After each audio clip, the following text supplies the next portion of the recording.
بسم اللہ الرحمن الرحیم۔ شروع اللہ پاک کے نام سے جو نہایت مہربان اور رحم کرنے والا ہے۔ محترم ناظرین، آج ہم پیش کرنے جا رہے ہیں ایک ایسا واقعہ جسے سن کر آپ حیرت میں پڑ جائیں گے۔ یہ واقعہ ہے ایک شرابی کی قبر کا اور اس قبر پر بھونکنے والے کتوں کا۔ اس واقعے کو مکمل طور پر سمجھنے کے لیے ویڈیو کو آخر تک ضرور دیکھیے گا۔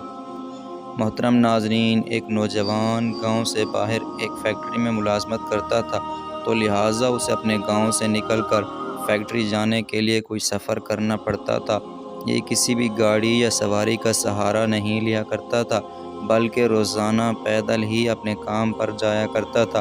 اس کا یہ کہنا تھا کہ یوں پیدل جانے سے میری ورزش بھی ہو جاتی ہے اور انسان چاق و چوبند بھی رہتا ہے۔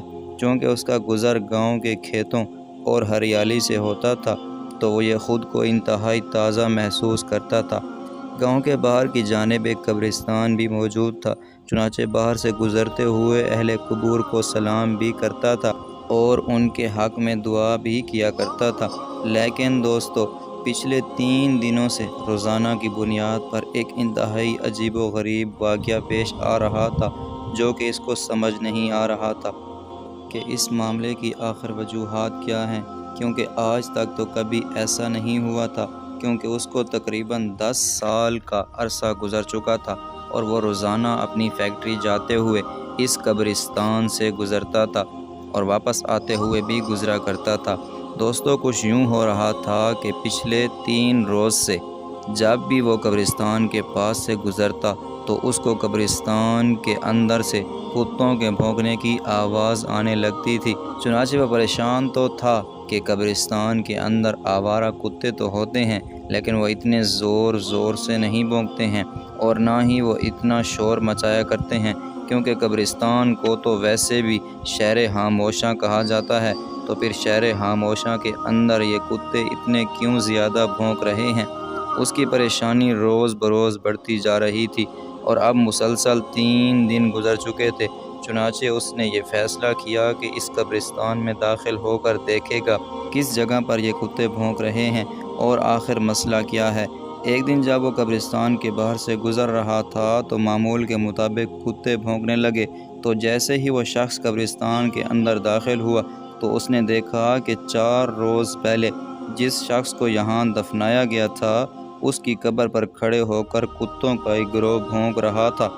وہ شخص بڑا پریشان ہوا اور وہ یہ جاننا چاہتا تھا کہ 4 روز پہلے ہی تو اس شخص کو یہاں دفن کیا گیا تھا، تو ایسا کیا معاملہ پیش آ گیا کہ کتے اس کی قبر پر کھڑے ہو کر بھونک رہے ہیں۔ اس نے فیصلہ کیا کہ آج شام گاؤں جا کر بزرگوں کی پنچایت میں اس حوالے سے بات کرے گا اور ان بزرگوں سے بات کرے گا کہ آج سے 4 روز پہلے جو شخص اس دنیا سے چلا گیا تھا، اس کی قبر پر 3 روز سے مسلسل کتے بھونک رہے ہیں۔ چنانچہ دوستو، وہ شخص اپنے کام سے فارغ ہو کر جب گھر آتا ہے تو آ کر تمام احوال اپنے گاؤں والوں کے سامنے بیان کر دیتا ہے۔ تو اس کے بعد دوستو، کیا قبر کو کھولا گیا؟ اور اگر کھولا گیا تو اس کے اندر کیا مناظر دیکھے گئے؟ اور جو مناظر دیکھے گئے ان سے گاؤں والوں کو کیا عبرت حاصل ہوئی؟ تو دوستو، اس گاؤں نے یہ فیصلہ کیا کہ کسی عالم یا مفتی سے مشورہ کیا جائے اور فتویٰ لیا جائے کہ کیا ایسی صورتحال میں قبر کو کھولنا چاہیے، کیا ایسے قبر کو کھولنا جائز بھی ہے کہ نہیں۔ مولوی صاحبان کے علاوہ اس کے گھر والوں کی اجازت بھی ضروری تھی، تو وہ تمام اس کے گھر پہنچے اور وہاں پہنچ کر سارا ماجرا بیان کیا کہ اس طرح سے پچھلے 4 روز سے کتوں کے بھونکنے کی آوازیں آ رہی ہیں، تو قبر کو کھول کر دیکھنا چاہیے کہ آخر ماجرا کیا ہے۔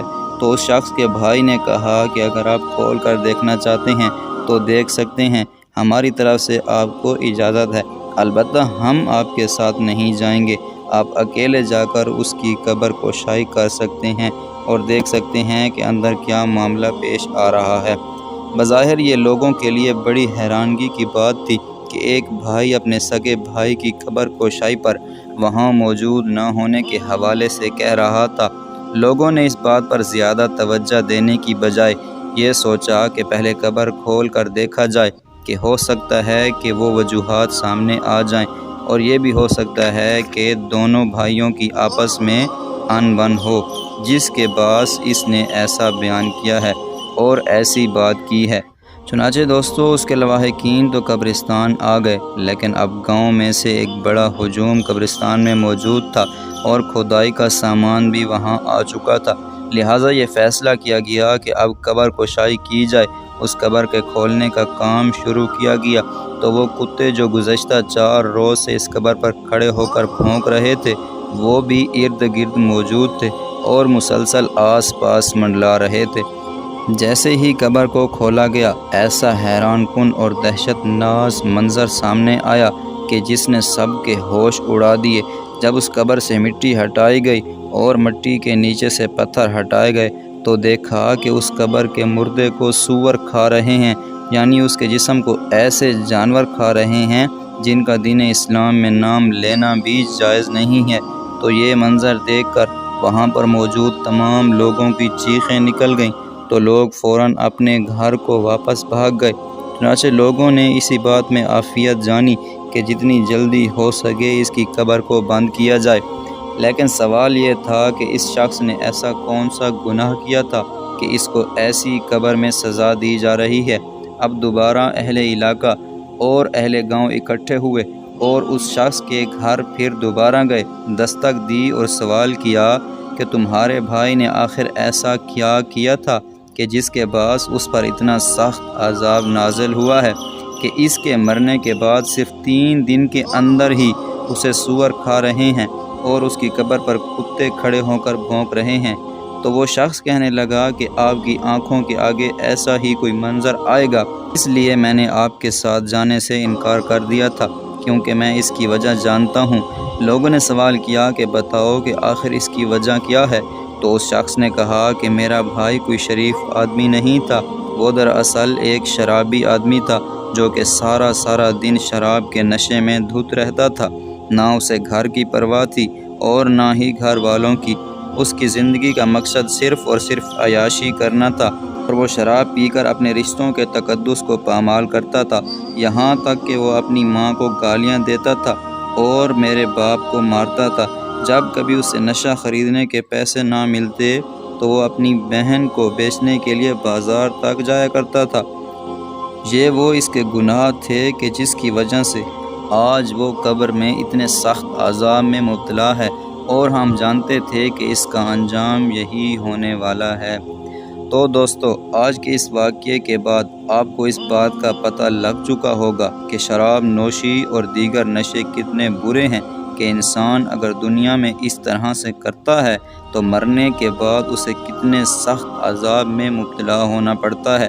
اس واقعے سے ہمیں یہ پتہ چلتا ہے کہ دین اسلام نے شراب نوشی کو کیوں حرام قرار دیا ہے اور کیوں اس سے اتنا دور رہنے کا کہا گیا ہے۔ اسلام میں ہے کہ جو شخص نشے میں ہو تو 40 دن تک اس کی نمازیں قبول نہیں ہوتی، تو اس سے جان لیجئے کہ نشہ کتنا مہلک ہے۔